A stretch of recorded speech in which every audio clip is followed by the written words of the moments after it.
നമസ്തേ രാജ്യാന്തരത്തിലേക്ക് സ്വാഗതം. ആദ്യം നോക്കാം പ്രധാന വാർത്തകൾ. പാർലമെന്റിൽ പ്രതിപക്ഷ അതിക്രമം. ബിജെപി എംപിമാരെ കയ്യേറ്റം ചെയ്ത് രാഹുൽ. ദൃശ്യങ്ങൾ പുറത്ത്.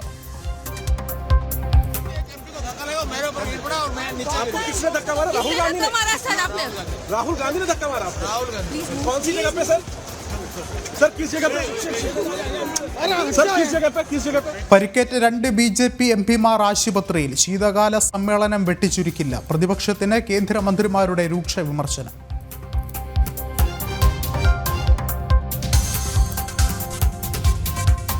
രാഹുൽ മോശമായി പെരുമാറിയെന്ന വനവാസി വനിതാ എംപി. രാജ്യസഭാ ചെയർമാന് പരാതി നൽകി. പാർലമെന്റിൽ പ്രതിപക്ഷ നേതാവിന്റെയും കോൺഗ്രസിന്റെയും തരം താഴ്ന്ന പെരുമാറ്റമെന്ന് ബിജെപി. രാഹുലിന്റെ പ്രവർത്തനങ്ങളിൽ അപലപിച്ച് പ്രമേയം അവതരിപ്പിക്കുമെന്ന് ദേശീയ അധ്യക്ഷൻ JP നദ്ദ. കോൺഗ്രസ് പാർട്ടി പാർലമെന്റിനോടും രാജ്യത്തോടും മാപ്പ് പറയണമെന്ന് കേന്ദ്രമന്ത്രി കിരൺ റിജിജു.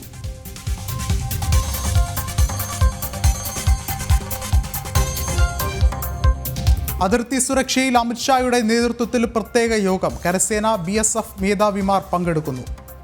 ഭീകരവിരുദ്ധ പോരാട്ടം ശക്തമാക്കാൻ നിർദ്ദേശം. ജമ്മുകശ്മീരിൽ വൻ ഭീകരവേട്ട. കുൽഗാമിൽ 5 ഭീകരരെ വധിച്ച് സുരക്ഷാ സേന.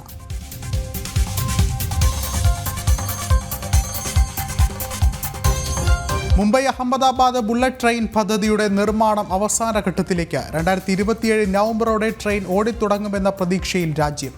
12 സ്റ്റേഷനുകളിലുള്ള പാതയുടെ ദൈർഘ്യം 508 കിലോമീറ്റർ.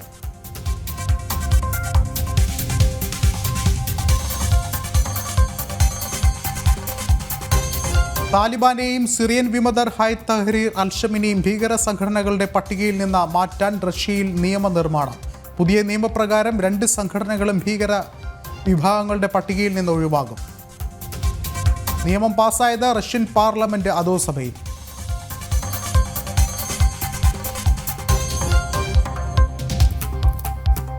വിശദമായ വാർത്തകളിലേക്ക്. പാർലമെന്റിൽ പ്രതിപക്ഷത്തിന്റെ അതിക്രമം. പ്രതിപക്ഷ നേതാവ് രാഹുൽ മുതിർന്ന BJP എംപിമാരെ പിടിച്ചു തള്ളി. തലയ്ക്ക് പരിക്കേറ്റ പ്രതാപ് സിംഗ് സാരംഗിയും മുകേഷ് രജ്പുത്തും ആശുപത്രിയിൽ ചികിത്സ തേടി. സംഭവത്തിൽ വൻ പ്രതിഷേധവുമായി BJP രംഗത്തെത്തി. കോൺഗ്രസ് അംബേദ്കർ വിരുദ്ധരെന്ന് ചൂണ്ടിക്കാട്ടി BJPയും അംബേദ്കറെ അമിത്ഷാ അപമാനിച്ചെന്നാരോപിച്ച് ഇന്ത്യ സഖ്യവും പാർലമെന്റ് വളപ്പിൽ പ്രതിഷേധം നടത്തി. ഇതിനിടയിലാണ് ലോക്സഭാ പ്രതിപക്ഷ നേതാവ് രാഹുൽ ഗാന്ധി പ്രകോപനം സൃഷ്ടിച്ചത്.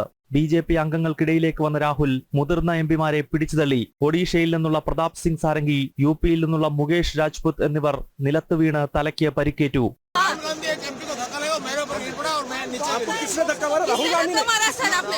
राहुल गांधी ने धक्का मारा आपको? कौन सी जगह पे सर? सर किस जगह पे? सर किस जगह पे? किस जगह पे? सीढ़ी के ऊपर में. Excuse me, I have hand on his injury. और राहुल गांधी ने आकर के एमपी को धक्का लगाया, वो मेरे ऊपर गिर पड़ा और मैं. ഗുരുതരമായി പരിക്കേറ്റ 2 എംപിമാരെയും ഡൽഹി RML ആശുപത്രിയിൽ പ്രവേശിപ്പിച്ചു. പ്രധാനമന്ത്രി നരേന്ദ്രമോദി ഇരുവരെയും ഫോണിൽ വിളിച്ചു. BJP നേതാക്കളായ അനുരാഗ് ഠാക്കൂർ, ബാൻസൂരി സ്വരാജ് എന്നിവർ പാർലമെന്റ് സ്ട്രീറ്റ് പോലീസ് സ്റ്റേഷനിൽ രാഹുലിനെതിരെ പരാതി നൽകി.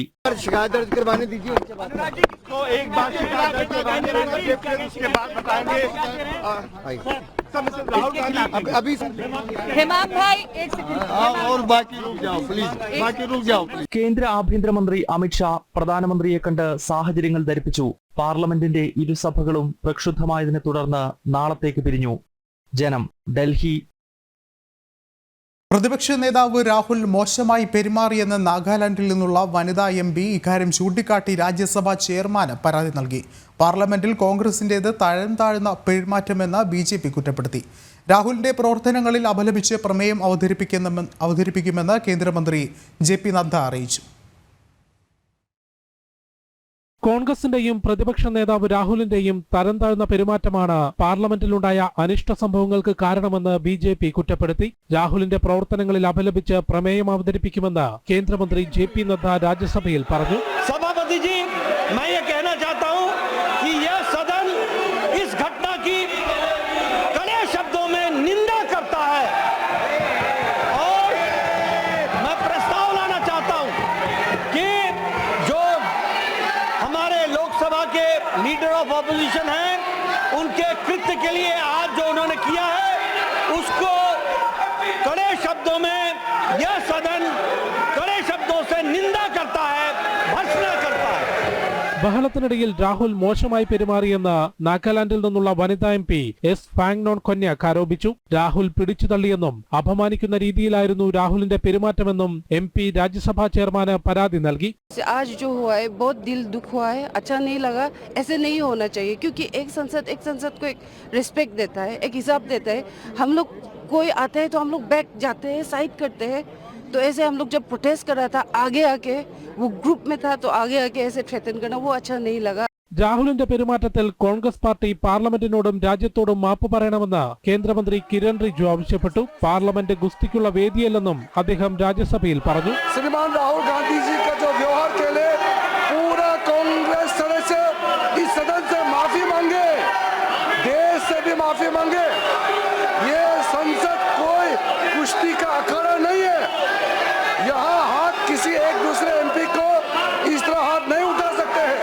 അതേസമയം ഭരണകക്ഷി എംപിമാരുടെ ഇടപെടലാണ് പ്രശ്നങ്ങൾക്ക് കാരണമെന്നും അംബേദ്കറെ അമിത്ഷാ അപമാനിച്ചെന്നുമാണ് പ്രതിപക്ഷത്തിന്റെ വാദം. അമിത്ഷാ എത്രത്തോളം ധാർഷ്ട്യത്തോടെയും ധിക്കാരത്തോടെയാണ് പാർലമെന്റിനെ അഭിസംബോധന ചെയ്തതെന്നുള്ളത് ഈ ലോകം മുഴുവൻ കണ്ടതാണ്. മാത്രമല്ല അംബേദ്കറിനെ ഒരു പരിഹാസ്യ കഥാപാത്രം പോലെയാണ് ആക്കിയത്. അതിരുവിട്ട പ്രതിഷേധത്തിന്റെ പശ്ചാത്തലത്തിൽ പാർലമെന്റിലെ CCTV ദൃശ്യങ്ങൾ പരിശോധിക്കുന്നുണ്ട്. ജനം, ഡൽഹി.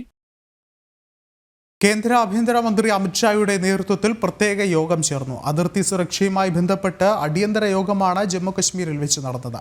കരസേന BSF മേധാവിമാരും ഉന്നത ഉദ്യോഗസ്ഥരും യോഗത്തിൽ പങ്കെടുത്തു. ഭീകരവിരുദ്ധ പോരാട്ടം ശക്തമാക്കാൻ നിർദ്ദേശം നൽകി.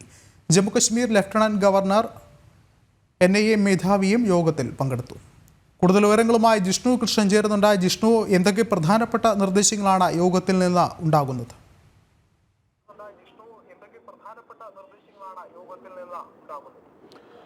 വിഷ്ണു, അതിർത്തി മേഖലയിലെയും ജമ്മു കാശ്മീരിലെയും സുരക്ഷാ ക്രമീകരണങ്ങൾ വിലയിരുത്തുന്നതിനാണ് കേന്ദ്ര ആഭ്യന്തരമന്ത്രി അമിത്ഷായുടെ നേതൃത്വത്തിൽ ഡൽഹിയിൽ ഉന്നതതല യോഗം ചേർന്നിട്ടുള്ളത്. ജമ്മു കാശ്മീരിലെ സുരക്ഷാ ക്രമീകരണങ്ങൾ, പ്രത്യേകിച്ച് ശൈത്യകാലത്തിൽ മഞ്ഞുവീഴ്ചയുടെ മറവിൽ അതിർത്തി മേഖലകളിൽ നുഴഞ്ഞുകയറ്റം ശക്തമാകാറുണ്ട്. അത്തരത്തിൽ നുഴഞ്ഞുകയറ്റം തടയുന്നതിന് കർശനമായ ക്രമീകരണങ്ങൾ ഒരുക്കുന്നതിനും ഭീകരവിരുദ്ധ പോരാട്ടം ശക്തമാക്കുന്നതിനും സാധാരണക്കാരുടെ സുരക്ഷ ഉറപ്പാക്കുന്നതിനുമുള്ള ചർച്ചകൾ, അത് സംബന്ധിച്ച നിർദ്ദേശം യോഗത്തിലുണ്ടായി എന്നുള്ളത് തന്നെയാണ് മനസ്സിലാക്കുന്നത്. ജമ്മു കശ്മീരിൽ നിയമസഭാ തെരഞ്ഞെടുപ്പ് കഴിഞ്ഞതിന് ശേഷം ആദ്യമായാണ് കേന്ദ്ര ആഭ്യന്തര മന്ത്രാലയത്തിന്റെ നേതൃത്വത്തിൽ ഇത്തരത്തിൽ വിപുലമായൊരു അവലോകന യോഗം ജമ്മു കാശ്മീരിലെ സുരക്ഷാ ക്രമീകരണങ്ങളുമായി ബന്ധപ്പെട്ട് ചേരുന്നത്. അതിൽ ജമ്മുവിൽ പ്രത്യേകിച്ച് സെൻട്രൽ കശ്മീർ, ശ്രീനഗർ ഉൾപ്പെടുന്ന സെൻട്രൽ കശ്മീരിലും ജമ്മു സെക്ടറിലും ഭീകര നീക്കം കൂടുതൽ ശക്തമാകുകയും ഭീകരരുടെ സാന്നിധ്യവും ഭീകര പ്രവർത്തനവും കൂടുതൽ റിപ്പോർട്ട് ചെയ്ത പശ്ചാത്തലത്തിൽ കൂടിയാണ് കേന്ദ്ര ആഭ്യന്തരമന്ത്രിയുടെ നേതൃത്വത്തിൽ ഇത്തരത്തിലൊരു അടിയന്തര യോഗം ചേർന്നത് എന്ന കാര്യം കൂടിയുണ്ട്. കൂടാതെ ജമ്മു കശ്മീർ മുഖ്യമന്ത്രി ഒമർ അബ്ദുള്ള ഇന്ന് ഡൽഹിയിൽ അമിത്ഷായുമായി കൂടിക്കാഴ്ച നടത്തിയിരുന്നു. ഈ യോഗത്തിന് തൊട്ടു മുൻപാണ് അത്തരത്തിൽ മുഖ്യമന്ത്രിയുമായി കൂടിക്കാഴ്ച നടത്തിയിട്ടുള്ളത്. ജമ്മു കശ്മീരിലെ ഭീകരവിരുദ്ധ പോരാട്ടം കൂടുതൽ ശക്തമാക്കുന്നതിനും നുഴഞ്ഞുകയറ്റം തടയുന്നതിനും പാക് കേന്ദ്രീകൃത ഭീകര സംഘടനകൾക്കെതിരെയുള്ള പ്രവർത്തനം ശക്തമാക്കുന്നതിന്റെ ഭാഗമായാണ് ഇത്തരത്തിലൊരു യോഗം ചേർന്നത് എന്നാണ് മനസ്സിലാക്കുന്നത്. ദിവസങ്ങൾക്ക് മുൻപ് ദേശീയ അന്വേഷണ ഏജൻസിയുടെ നേതൃത്വത്തിൽ ജെയ്ഷെ മുഹമ്മദ്, ലഷ്കർ-ഇ തൊയ്ബ ഉൾപ്പെടെയുള്ള പാക് കേന്ദ്രീകൃത ഭീകര സംഘടനകളുടെ പ്രവർത്തനവുമായി ബന്ധപ്പെട്ട് ജമ്മു കശ്മീർ, ഉത്തർപ്രദേശ്, ഗുജറാത്ത് ഉൾപ്പെടെയുള്ള സംസ്ഥാനങ്ങളിൽ 4 സംസ്ഥാനങ്ങളിൽ വിശദമായ പരിശോധന നടത്തിയിരുന്നു. അതിന് പിറകെയാണ് ഇത്തരത്തിലൊരു അവലോകന യോഗം ചേർന്നിട്ടുള്ളത്. യോഗത്തിൽ കേന്ദ്ര ആഭ്യന്തര സെക്രട്ടറി, കൂടാതെ കരസേനയുടെ മേധാവി, NIA മേധാവി, BSFന്റെ മേധാവി Daljit Singh Chaudhary, Jammu Kashmir chief secretary, Jammu Kashmir DGP തുടങ്ങിയിട്ടുള്ള ഉന്നത ഉദ്യോഗസ്ഥർ പങ്കെടുത്തു. ജമ്മു കശ്മീരിലെയും ഒപ്പം അതിർത്തി മേഖലകളിലെയും സുരക്ഷാ ക്രമീകരണങ്ങൾ സംബന്ധിച്ച വിവരങ്ങളും വിശകലനവുമാണ് യോഗത്തിൽ ഉണ്ടായിട്ടുള്ളത്. അതിർത്തി മേഖലകളിൽ നടപ്പാക്കുന്ന റോഡ് ഉൾപ്പെടെയുള്ള അടിസ്ഥാന സൗകര്യ വികസനത്തിന്റെയും നിർമ്മാണ പ്രവർത്തനങ്ങൾ സംബന്ധിച്ചും യോഗം വിലയിരുത്തി എന്നാണ് മനസ്സിലാക്കുന്നത്. വിഷ്ണു. ശരി, ജിഷ്ണുവാണ് വിവരങ്ങൾ നൽകിയത്. ജമ്മു കശ്മീരിൽ വൻ ഭീകരവേട്ട. കുൽഗാമിൽ 5 ഭീകരരെ സുരക്ഷാ സേന വധിച്ചു. ഭീകരരുമായുള്ള ഏറ്റുമുട്ടലിൽ 2 സൈനികർക്ക് പരിക്കേറ്റു. സൈന്യം മേഖലയിൽ നടത്തിയ തിരച്ചിലിനിടയിലാണ് ഏറ്റുമുട്ടലുണ്ടായത്. വനത്തിൽ ഭീകരർ ഒളിച്ചിരിക്കുന്നുവെന്ന വിവരത്തെ തുടർന്ന് ഇന്നലെ രാത്രിയാണ് സെർച്ച് ഓപ്പറേഷൻ തുടങ്ങിയത്. ഒളിച്ചിരുന്ന ഭീകരർ ഇന്ന് പുലർച്ചെ സൈന്യത്തിന് നേരെ വെടിയുതിർത്തു. തുടർന്ന് നടന്ന ഏറ്റുമുട്ടലിലാണ് ഭീകരരെ വധിച്ചത്. 2 സൈനികർക്കും പരിക്കേറ്റു. സൈന്യം വധിച്ച ഭീകരരിൽ നിന്നും വൻ സ്ഫോടക വസ്തുക്കളും തോക്കുകളും പിടിച്ചെടുത്തു. രാഷ്ട്രീയ റൈഫിൾസും CRPF-ഉം സംയുക്തമായാണ് ഓപ്പറേഷൻ നടത്തിയത്. ഇനിയും ഭീകരർ വനത്തിൽ ഒളിച്ചിരിക്കാനുള്ള സാധ്യത കണക്കിലെടുത്ത് തിരച്ചിൽ തുടരുകയാണ്. പ്രദേശത്തേക്ക് കൂടുതൽ സുരക്ഷാ സേനയെത്തി. ജനം, ഡൽഹി.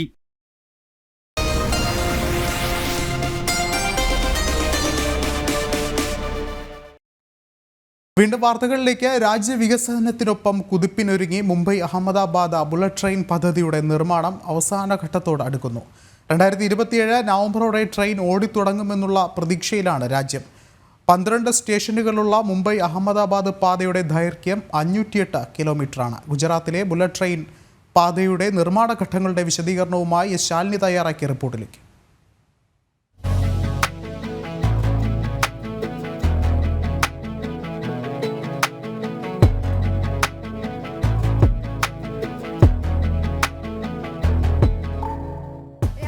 വികസനത്തോടൊപ്പം കുതിച്ചുയരാൻ ഗുജറാത്ത് തയ്യാറെടുക്കുകയാണ്. അഹമ്മദാബാദ് മുംബൈ ബുള്ളറ്റ് ട്രെയിൻ പദ്ധതി അവസാന ഘട്ടത്തിലേക്ക് എത്തുന്നുണ്ട്. 2027 നവംബറോടെ പദ്ധതി പൂർത്തീകരിക്കാനുള്ള തീവ്ര ശ്രമത്തിലാണ് നാഷണൽ ഹൈസ്പീഡ് റെയിൽ കോർപ്പറേഷൻ. യാത്രക്കാരുടെ സുരക്ഷയ്ക്ക് പ്രധാന പരിഗണന നൽകിയാണ് നിർമ്മാണം അഹമ്മദാബാദ് കലൂപൂർ സ്റ്റേഷനിൽ പുരോഗമിക്കുന്നത്. മേൽക്കൂരയും മുൻഭാഗവും 100 കണക്കിന് പട്ടങ്ങളുള്ള ക്യാൻവാസിനെ ചിത്രീകരിക്കുന്നു. മേലാപ്പ് സയ്യിദ് സിദ്ദിഖിന്റെ ജാലിയുടെ സങ്കീർണമായ ലാറ്റിക് വർക്കിൽ നിന്ന് പ്രചോദനം ഉൾക്കൊണ്ട ഒരു pattern. Minister has also said the project will change the economy and the scenario entirely, at least for this western region of the country, like from the Mumbai to Gujarat, Ahmedabad. This region, the economy, the geography, the transport, everything is going to change once this project is being commissioned. It's running as per the timeline. We have planned basically a multimodal integration for this entire station, wherein the metro, the HSR, the Indian Railways and the road network, that is entirely getting integrated into one single multimodal hub. So the passengers can seamlessly flow from one mode of transport to the other mode of transport. മുംബൈയിൽ തുടങ്ങി സബർമതിയിൽ അവസാനിക്കുന്ന നിർമ്മാണത്തിലുമുണ്ട് പ്രത്യേകതകൾ. 12 സ്റ്റേഷനുകളിൽ പ്രധാനം സബർമതി തന്നെ.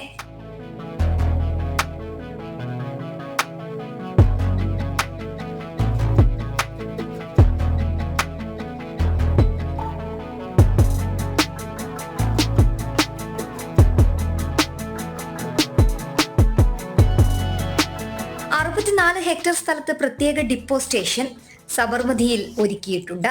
ഇവിടെ bullet ട്രെയിനിന്റെ അറ്റകുറ്റപ്പണികളടക്കം നടക്കും. മെട്രോ സ്റ്റേഷനും റോഡ് ഗതാഗതവുമെല്ലാം ബുള്ളറ്റ് ട്രെയിൻ സർവീസുമായി ഇവിടെ ബന്ധിക്കും. സാധാരണക്കാർക്ക് വേണ്ട എല്ലാ അത്യാധുനിക സൗകര്യവും ഇവിടെ ഉണ്ടാകും. എന്തുകൊണ്ടും സ്വപ്നം സാക്ഷാത്കരിക്കുന്ന ഇടമായി ഗുജറാത്ത് മാറുകയാണ്.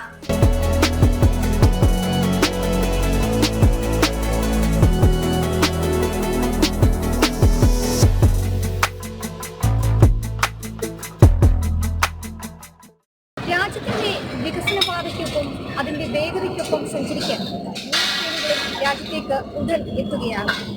ഗുജറാത്തിന്റെ വേഗതയ്ക്കൊപ്പം പട്ടം പോലെ ഇനി ബുള്ളറ്റ് ട്രെയിനുകൾ പറക്കും. ജനം, ഗുജറാത്ത്. മഹാരാഷ്ട്രയിൽ കോൺഗ്രസിനെതിരെ പ്രതിഷേധം. ബാബാ സാഹിബ് അംബേദ്കറെ കോൺഗ്രസ് അപമാനിച്ചുവെന്നും കോൺഗ്രസ് തുടർച്ചയായി വ്യാജ പ്രചാരണം നടത്തുന്നു എന്ന് ആരോപിച്ച് മുംബൈയിൽ BJPയുടെ നേതൃത്വത്തിൽ പ്രതിഷേധ പ്രകടനം സംഘടിപ്പിച്ചു. പ്രതിഷേധക്കാർ കോൺഗ്രസ് ഓഫീസ് അടിച്ചു തകർത്തു. പോലീസ് ലാത്തിചാർജ് നടത്തിയാണ് പ്രതിഷേധക്കാരെ പിരിച്ചുവിട്ടത്. ഉത്സവങ്ങൾക്കുള്ള ആന എഴുന്നള്ളിപ്പിലെ ഹൈക്കോടതി മാർഗനിർദ്ദേശങ്ങൾക്ക് സുപ്രീം കോടതിയുടെ സ്റ്റേ. ഹൈക്കോടതിയുടെ മാർഗനിർദ്ദേശങ്ങൾ ആന പരിപാലന ചട്ടങ്ങൾക്ക് വിരുദ്ധമെന്ന് സുപ്രീം കോടതി പറയുന്നു. മൃഗസംരക്ഷണം ആചാരങ്ങളെ ബാധിക്കരുതെന്നും നിരീക്ഷണം. ഇക്കഴിഞ്ഞ നവംബർ 14 ആനെഴുന്നള്ളിപ്പിൽ കർശന നിയന്ത്രണം ഏർപ്പെടുത്തി ഹൈക്കോടതി ഇറക്കിയ മാർഗരേഖയടങ്ങുന്ന ഇടക്കാല ഉത്തരവിനാണ് സുപ്രീം കോടതിയുടെ സ്റ്റേ. ആന എഴുന്നള്ളിപ്പ് മാർഗരേഖ റദ്ദാക്കണമെന്നാവശ്യപ്പെട്ട് തിരുവമ്പാടി പാറമേക്കാവ് ദേവസ്വങ്ങൾ നൽകിയ ഹർജികളിലാണ് സുപ്രീം കോടതിയുടെ ഇടപെടൽ. ഹൈക്കോടതിയുടെ മാർഗനിർദ്ദേശങ്ങൾ അപ്രായോഗികമെന്നും സുപ്രീം കോടതി നിരീക്ഷിച്ചു. ആനകൾ അങ്ങോട്ടും ഇങ്ങോട്ടും ചലിക്കും, പിന്നെങ്ങനെ 3 മീറ്റർ അകലം പ്രായോഗികമാകുമെന്നും സുപ്രീം കോടതി ചോദ്യമുന്നയിച്ചു. തുടർന്ന് ഹർജികളിൽ എതിർകക്ഷികളായ സംസ്ഥാന സർക്കാർ ഉൾപ്പെടെയുള്ളവർക്ക് സുപ്രീം കോടതി നോട്ടീസ് അയച്ചു. ശൂന്യതയിൽ നിന്നും ഉത്തരവിറക്കാനാകില്ല. നിലവിലെ ആന പരിപാലന ചട്ടങ്ങൾക്ക് വിരുദ്ധമാണ് ഹൈക്കോടതിയുടെ മാർഗനിർദ്ദേശങ്ങളെന്നും സുപ്രീം കോടതി വ്യക്തമാക്കി. നിലവിലെ ചട്ടങ്ങൾ പാലിച്ച് ആന എഴുന്നള്ളിപ്പ് നടത്താം. മൃഗസംരക്ഷണം ആചാരങ്ങളെ ബാധിക്കരുതെന്നും സുപ്രീം കോടതി ഓർമ്മിപ്പിച്ചു. അതേസമയം എന്ത് അപകടം സംഭവിച്ചാലും ദേവസ്വമാണ് ഉത്തരവാദികളെന്ന് പറഞ്ഞ സുപ്രീം കോടതി അപകട സാധ്യതയുണ്ടെന്നറിഞ്ഞാണ് ആളുകൾ ഉത്സവത്തിന് വരുന്നതെന്നും ചൂണ്ടിക്കാട്ടി. അടുത്തടുത്ത് നിന്നാൽ ആനകൾക്ക് ചൂട് അനുഭവപ്പെടുമെന്നും ആന എഴുന്നള്ളത്ത് മൃഗങ്ങളോടുള്ള ക്രൂരതയുടെ പരിധിയിൽ വരുമെന്നും മൃഗസംരക്ഷണ സംഘടനയുടെ അഭിഭാഷകൻ വാദമുന്നയിച്ചിരുന്നു. ചൂടില്ലാതിരിക്കാൻ കേരളം ഹിമാലയത്തിലല്ലെന്നായിരുന്നു ഇതിന് ജസ്റ്റിസ് ബെലായം ത്രിവേദിയുടെ മറുപടി. ആനകൾ തമ്മിൽ 3 മീറ്റർ അകലപരിധി വേണം. രാവിലെ 9 മുതൽ വൈകുന്നേരം 5 വരെ പൊതുറോഡിൽ ആന എഴുന്നള്ളത്ത് പാടില്ല തുടങ്ങിയ നിർദ്ദേശങ്ങൾ അടങ്ങിയ മാർഗരേഖയായിരുന്നു ഹൈക്കോടതി പുറപ്പെടുവിച്ചത്. ഇതിനെതിരെ ഭക്തജന പ്രതിഷേധം കനക്കുന്നതിനിടെയാണ് വിഷയത്തിൽ സുപ്രീം കോടതിയുടെ ഇടപെടൽ. ജനം, കൊച്ചി. പാർലമെന്റിൽ കണ്ടത് കോൺഗ്രസ് ഗുണ്ടായിസം എന്ന് കേന്ദ്ര കൃഷിമന്ത്രി ശിവരാജ് സിംഗ് ചൗഹാൻ. രാഹുൽ ബോധപൂർവം പ്രകോപനം സൃഷ്ടിച്ചു. രാജ്യം കോൺഗ്രസിന് മാപ്പ് നൽകില്ലെന്നും ശിവരാജ് സിംഗ് ചൗഹാൻ പറഞ്ഞു. ഡൽഹി BJP ആസ്ഥാനത്ത് മാധ്യമങ്ങളെ കാണുകയായിരുന്നു മന്ത്രി. गुंडागर्दी, अब हमारे बुजुर्ग सांसद, गरीब सांसद, शिष्ट और शालीन सांसद प्रताप सारंगी जी गिर गए और गिरने के कारण उनके माथे पर गंभीर चोट लगी है. वो पहले ICU में भर्ती रहे. താലിബാനെയും സിറിയൻ വിമതർ ഹൈത്ത് തഹരീർ ഷമിനെയും ഭീകര സംഘടനകളുടെ പട്ടികയിൽ നിന്ന് മാറ്റാൻ റഷ്യയിൽ നിയമനിർമ്മാണം. പുതിയ നിയമപ്രകാരം 2 സംഘടനകളും ഭീകര വിഭാഗങ്ങളുടെ പട്ടികയിൽ നിന്നും ഒഴിവാകും. റഷ്യൻ പാർലമെന്റ് അധോസഭ ഡ്യൂമയിലാണ് നിയമം പാസ്സായത്. ഭീകര സംഘടനകളുടെ പട്ടികയിൽ നിന്നും താലിബാനെ ഒഴിവാക്കാൻ നിയമം പാസാക്കി റഷ്യൻ പാർലമെന്റ്. അധോസഭ ഡ്യൂമയിലാണ് നിയമം പാസായത്. താലിബാന് പിന്നാലെ സിറിയൻ ഭീകര സംഘടന ഹയാത്ത് തഹ്രീർ അൽ ഷം ഉൾപ്പെടെ പട്ടികയിൽ നിന്ന് ഒഴിവാകും. പുതിയ നിയമപ്രകാരം ഭീകര സംഘടനകളായി ലിസ്റ്റ് ചെയ്യപ്പെട്ടവയെ ഒഴിവാക്കാൻ പ്രോസിക്യൂട്ടർ ജനറലിന് കോടതികളിൽ അപേക്ഷ നൽകാം. 2003 താലിബാൻ ഭീകര സംഘടനയായി റഷ്യ പ്രഖ്യാപിച്ചത്. 2020 സിറിയൻ വിമത സംഘടന HTSനെയും പട്ടികയിൽ ഉൾപ്പെടുത്തി. ബഷാർ അൽ അസദിനെ പുറത്താക്കിയ നീക്കത്തെ തുടർന്ന് UK-യും അമേരിക്കയും HTSുമായുള്ള നയതന്ത്ര ബന്ധം പുനഃസ്ഥാപിച്ചിരുന്നു. ബഷാർ അൽ അസദിനെ രക്ഷപ്പെടുത്തിയ ശേഷം ശക്തമായ സൈനിക നടപടികൾ ഹയാത്ത് തഹ്രീർ അൽ ഷമിനെതിരെ റഷ്യ കൈക്കൊണ്ടിരുന്നില്ല. നിയമം നിർമ്മാണത്തിന്റെ ഘട്ടത്തിലായിരുന്നതിനാലാണ് അത്തരം നടപടികളിലേക്ക് നീങ്ങാതിരുന്നത് എന്നാണ് സൂചന. വ്യവസ്ഥാപിത സംവിധാനങ്ങളോടൊപ്പം ചേർന്ന് പ്രവർത്തിക്കുന്നതിന്റെ ഭാഗമായി HTS പിരിച്ചുവിടുമെന്ന് നേതാവ് അഹമ്മദ് അൽ ഷാറ ഇന്നലെ പറയുകയും ചെയ്തിരുന്നു. ഇന്റർനാഷണൽ ഡെസ്ക്, ജനം. സിറിയൻ വിമതരായ ഹയത്ത് തഹ്രീർ അൽ ഷം സംഘടനയെ ഭീകര പട്ടികയിൽ നിന്ന് ഒഴിവാക്കണമെന്ന നേതാവ് അഹമ്മദ് അൽ ഷാറ. യൂറോപ്യൻ യൂണിയനും ബ്രിട്ടൻ, അമേരിക്ക തുടങ്ങിയ രാജ്യങ്ങളും ഐക്യരാഷ്ട്ര സംഘടനയും HTSനെതിരെ ഭീകര സംഘടനകളുടെ പട്ടികയിൽ ഉൾപ്പെടുത്തിയിട്ടുള്ളതാണ്. വ്യവസ്ഥാപിത രാഷ്ട്രത്തിൻ്റെ ഭരണഘടന തയ്യാറാക്കാൻ കമ്മിറ്റിയെ നിയോഗിക്കുമെന്നും അഹമ്മദ് അൽ ഷാറ പറഞ്ഞു. ഹയാത്ത് തഹ്രീർ അൽ ഷം പിരിച്ചുവിടുമെന്ന് വ്യക്തമാക്കിയതിന് പിന്നാലെയാണ് അഹമ്മദ് അൽ ഷാറ നിലപാട് അറിയിച്ചിരിക്കുന്നത്. സിറിയൻ വിമത സംഘടന ഹയാത്ത് തഹ്രീർ അൽ ഷം അഥവാ HTSനെ ഭീകരരുടെ പട്ടികയിൽ നിന്ന് നീക്കണമെന്നാണ് ആവശ്യം. ഐക്യരാഷ്ട്ര സംഘടനയും ബ്രിട്ടൻ, അമേരിക്ക, യൂറോപ്യൻ യൂണിയൻ ഉൾപ്പെടെയുള്ള രാജ്യങ്ങളും HTSനെ ഭീകര സംഘടനയായാണ് കണക്കാക്കുന്നത്. മാത്രമല്ല, വ്യവസ്ഥാപിത ഭരണഘടന തയ്യാറാക്കാൻ കമ്മിറ്റിയെ നിയോഗിക്കുമെന്നും HTS നേതാവ് പറയുന്നു. സിറിയക്കെതിരായ ഉപരോധങ്ങൾ നീക്കണമെന്നും നേരത്തെ അബു മുഹമ്മദ് അൽ ജോലാനി എന്ന പേരിൽ അറിയപ്പെട്ടിരുന്ന അഹമ്മദ് അൽ ഷാറ ആവശ്യപ്പെട്ടു. അന്താരാഷ്ട്ര മാധ്യമത്തിന് നൽകിയ അഭിമുഖത്തിലാണ് അഹമ്മദ് അൽ ഷാറ നിലപാടുകൾ അറിയിക്കുന്നത്. സിറിയയെ താലിബാൻ മോഡൽ ഭരണത്തിന് കീഴിൽ കൊണ്ടുവരാനുള്ള ഉദ്ദേശ്യം HTSന് ഇല്ലെന്ന് നേതാവ് പറയുന്നു. 60% യൂണിവേഴ്സിറ്റി വിദ്യാർത്ഥികൾ വനിതകളാണ് സിറിയയിലെന്നും അദ്ദേഹം അവകാശപ്പെടുന്നു. ബ്രിട്ടനും അമേരിക്കയും നയതന്ത്ര ബന്ധം പുനഃസ്ഥാപിച്ചതിന് പിന്നാലെയാണ് യൂറോപ്യൻ യൂണിയൻ ഉൾപ്പെടെയുള്ള രാജ്യങ്ങളോട് അഹമ്മദ് അൽ ഷാറയുടെ ആവശ്യം. STSനെ ഭീകര സംഘടനാ പട്ടികയിൽ നിന്ന് ഒഴിവാക്കാനുള്ള നിയമം റഷ്യ പാസാക്കിയതിന് പിന്നാലെയാണ് നേതാവിന്റെ നിലപാട് എന്നതും ശ്രദ്ധേയമാണ്.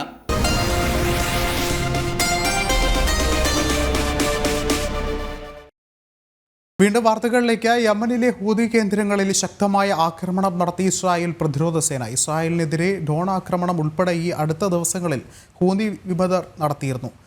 ഞായറാഴ്ച ദീർഘദൂര മിസൈൽ ഉൾപ്പെടെ ഇസ്രായേലിനെതിരെ പ്രയോഗിച്ചെന്നും പ്രതിരോധ സേന വക്താവ് പറഞ്ഞു. തുറമുഖങ്ങളും ഊർജ്ജ നിലയങ്ങളും കേന്ദ്രീകരിച്ചായിരുന്നു ആക്രമണം. The Iran-backed Houthi terror regime in Yemen has launched hundreds of missile and UAV attacks against the state of Israel.